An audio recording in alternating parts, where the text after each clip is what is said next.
So what was the verdict with you play without the brace? Yeah, I think moving forward I'm going to play without the brace. I just feel more explosive. Um, yeah, I don't feel my knees getting weaker. So I feel like I can be able to build more strength into it if I just play without it. It's a bit risky, but yeah, so far so good. Did you get something on your arm in freaking moments? I did. What was that about? I did. I hyperextended my arm in that Detroit game when I moved to right tackle, and yeah, it was pretty bad. Pretty bad. It hurt a lot, but the brace kind of just helps myself not overextending the arm again. So it just kind of locks it in place. Feels pretty good. Felt bloody really strong. So And is it one of those things where, when the game is on, the adrenaline sort of takes over? yeah, pretty much. Once it gets warm, it helps a lot, and then the adrenaline kind of just takes over any pain that's left over. So We talked to you last year, when you were getting to play for the first time about like what your body was feeling in terms of recovery, going through it the first time. How does this year compare to last year in terms of like your regimen throughout the week, how your body feels? yeah, I think I was more prepared this year, just from the experience from everything that happened last year. I was able to kind of get a grasp on how my body would feel, I guess, progressing through the season. And so I think all the games that I played last year kind of just helped me prepare my routine this year. Making sure that I'm doing the right, I guess, progression in my recovery. Because I have like a little every day I have a routine. Every day's different. So yeah, What are sort of like what's Monday, Tuesday, Wednesday recovery? Monday got to get a massage, got to get a lift in. Okay. It's part of how I feel better. Just lifting after the game just kind of gets the blood flowing, gets rid of any inflammation that it can, just regenerating that new blood, and then I guess the massage just kind of flushes it out at the end of the day. And then on Tuesday is my day off. Just do whatever I can, normal tech boots. Just want to come in, I'll come and get extra work here, some soft tissue work, and do the tubs. Wednesday, tubs, sauna, and cupping. Yeah, I love my cupping. Thursday, same thing. Tubs, scraping with the Graston. Okay. Kind of just peel off the layers or it's like, mate, I don't have a degree in, I don't have a degree in body science, mate. I don't know what the hell I'm talking about, but but yeah, just all the stuff they help the guys inside help me with this routine that I do every day. So kind of just nice to, at the end of the day, my body feels great. And then Friday, get another massage, do whatever I can, like normal tech boots and all that. And Saturday, travel day, we're at home.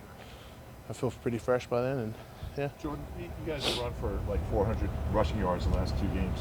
What does that give you as far as, now other teams kind of really have to play more honest, I guess. What does it do for you guys as far as the way teams can defend you? Even if you don't run, there's that threat of it. I think the most important thing is just putting respect on our name, that we can run the ball, and that itself will protect everything. The pass game, play action game, screen game. And so I think, we're doing a great job of knowing our assignments and just trying to dominate the next guy, or the guy opposing us. So yeah, it helps us a lot with that side of the aspect of the game, just protecting our runs, protecting our game plan. And I think the boys are doing a hell of a job, 5-wheel drive. Along those lines, what have you noticed about blocking for Jordan Howard these last 2 games? He tells me all the time, he says, I'm just going to run behind you. So I was like, all right. I was like, all right, I'll do whatever I can to give you that hole. And, that's why I think when he scored that touchdown, I think I was so pumped just because, we talk about this all the time, and walking through here, all the plays, and Jordan's just a very straight runner, just a tough runner. But yeah, the guy's ridiculous, like the way he runs. And when you have a guy like that on the team, it helps a lot with the run game as well. And credit to Jordan. I just block and he does all the rest. What's it been like blocking, especially with like run blocking with Landon? The Big Bopper's freaking strong. He's strong as hell, and yeah, he's such a funny character. Our bromance is blooming. Get it? Blooming. Sorry, I thought that was funny. Thought that was funny. Yeah. So yeah, it's awesome playing next to Landon. We kind of figured out our own, kind of like how Isaac and I had our own separate, terms on how to call the technique, and so we're just trying to mix it up so nobody, when they watch film, I know they have guys in the analytics departments in there listening to our calls. So Matt and I are trying to keep, making up our own calls that aren't too, over the top, and we didn't have to, be like, oh, what did you say again? So it's kind of nice managing London. Big bopper, is that what you called? Yeah, big bopper. Might be an Aussie thing. Jordan, we got Lane coming up. Might be an Aussie thing. So yeah, big bopper. And which cello type were you? Is it Dinky, the green one? I don't even know. Mrs. just bought it and I just wore it. When I put on the suit, it didn't fit, so I had to cut the sleeves off and cut the pants off to kind of just make it fit, and it worked. So. Devontae, have you spent much time with him? And more talk about the time coming from college to pro. Anything that stands out about what he does and how he conducts himself? 100%. If you see Smitty, how he conducts himself every day, he's so accountable. He's so professional about his routine. My guy has a routine every day, and when you see that, especially as his teammate, you respect that a lot, and it kind of just makes you want to do the same thing. It's a very infectious culture that we're trying to create, and for his first year in the league, it's incredible what he's doing now. What's in his routine? Like, what are some of the things you've noticed that, in terms of like working out or eating or everything? Everything comes in early. The bloke comes here before some of the trainers, man. Like sometimes he's here in the morning. I see him in his locker, like on the iPad, just doing his extra stuff that he does. And in the gym when we work out, dude's leading in there, trying to break scores, trying to make numbers. It's incredible.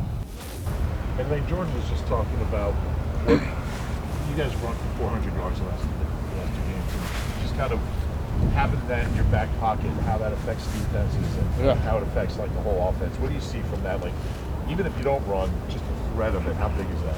Yeah, I love it. I think it, when you do that, you control the game clock, time of possession, and it makes play action a lot easier. It limits their pass rush. So really, when you're able to run the ball, it makes the game a whole lot easier, rather than throwing it back or whatever 50-something times.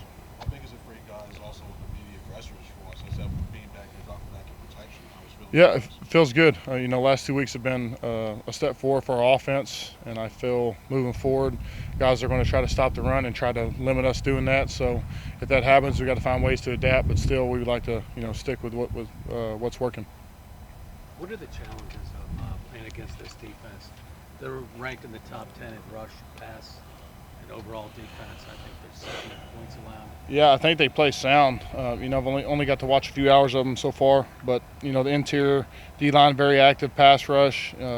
Vaughn got traded and Chubb's hurt, but the other guys are very active and coming on, and had a big game against Dallas. So yeah, we know what's in store. We know this is going to be one of our toughest defenses that we play so far this year, and then moving forward, man, it's all about wins. So we got to win this game. Watching that Dallas tape, were you kind of surprised? I mean, at how systematically they kind of shut it down? Yeah, I thought they did really well. I thought they might have been taken advantage of, or wasn't seen, I guess, for what they are. But yeah, they really sound defense and play well all the way around. What have you seen from Jordan Howard these last 2 weeks? He's a beast. He is, man. He runs hard. He's always falling forward. Has a lot of power when he runs. A great pass protector, and really doesn't say a whole lot. Moves in silence, but is just a great back, man. He does and has done well for a long time. How involved has Brandon been behind the scenes? He's been in there. He's been in meetings helping the young guys out as much as he can, and so I seen him for probably half the day, and then the other half, rehabbing and doing that. But he's helping out Stout and stuff in the meeting room, so he's sitting there next to me a lot. But wish he was out there with me, but it is what it is. In terms of the success of the running game, in terms of like the different runs that you guys have and the multiplicity of those schemes, do you think Stout gets enough credit for designing that stuff? Yeah, I mean, everybody has their input. I mean, Stout's been around the game for 30, 40 years, so I mean, he's kind of seen it all, and when you can run the ball, you can do a different certain amount of things, inside, outside, mid zone, toss cracks, stuff like that. Mix it up. It makes the game a lot more sound for us, and like I said, man, we're trying to do what we've been doing the past 2 weeks, establishing the run. With Jordan, I mean, it's got to be humbling to go from being a Pro Bowler to be on the practice squad. How did he handle that, like as far as run the scout team and that kind of thing? So he moves in silence. He doesn't say a whole lot. But he's always his energy, the way he practices has always been the same. He's always high effort, high motor. And when he gets his chance to do something, man, he makes the most of his opportunities. Even in training camp, you saw him, doing well. You saw him in the preseason, that pass blocking, just wiping dudes off the map. So Jordan Howard's been a great player for a long time.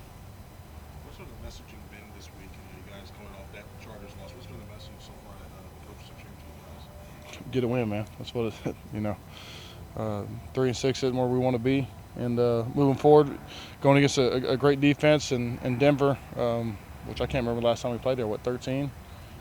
Or against Peyton Manning, yeah, we got beat 52-13 or 52-21 though. So yeah, trying to get a win in Denver, which we haven't done in a very long time. Do you see Jack as sort of like fitting the Big V template? Yeah, Jack's the guy a jack of all trades. Can play really both tackle spots, play both guard spots, and really progressing. Had a setback with that thumb a little bit, so I think that's hampered him a little bit for his hand usage. But he's a guy that's similar to Big V. Matt Tobin can play everywhere. You think he's big enough to stick at guard to handle the power? Yeah, he's still young at the position. I think every game he's going to get a little bit better, but it's one of those things where it's going to take time. Hey, Dallas, so you guys have run the ball for like 400 yards the last couple of games. What does that give you as an offense as far as kind of just being more multidimensional and as keeping defenses off balance? Yeah, like you said, we've been running the ball really well the last 2 weeks, and that's something that we want to keep trying to do. Anytime you can run the ball like that, it puts the linebackers, the whole defense in a conflict, including the defensive line, whether they should try to rush and stop the run or if you're going to pass play action out of it. It just opens up a whole nother dimension to the game, and it's hard to run play action if you're not running the ball. So to be able to get the play action going will be big for us. You guys have used a lot of 13 personnel that last game. What challenges do you think it presents to the defenses? Yeah, there's just a lot we can do out of our 13 personnel. You got Tyree and Jack, who are both really good and willing to block, and then both of them can run fast and good routes. So just to be able to put the defense in a bind, whether they get into base big personnel and we can spread them out and throw the ball, or if they stay in some sub defense, we just have numbers and we have bigger bodies on littler people that don't like stopping the run as much. So any way you look at it, it's just kind of an advantage to the offense. I'm sorry, Warren asked this after the game, but that first deep ball from Jalen, just beyond your fingertips, what was kind of happening on that play? What did you see? Yeah, it was a one high safety, and my job was to run to the other side of the field, and we had a lot of green grass. We weren't able to connect. Watching on film, Jalen wasn't able to finish his release because there was a little bit of pushback, and it's just one that you wish you kind of had back. But it's one that we're not going to dwell on, and we're going to go back and try to make that completion more often than not. What's Jack been like in the tight end room, and how is he developing as the season goes on? Yeah, you can watch by film. He's getting better and better each week. Both in the blocking game and whatever else he's asked to do. He knows his role and he takes full advantage of it. But in the tight end room, he's an awesome guy to have in your room. He likes to talk. He's funny. But at the same time, he's always there to learn and get better.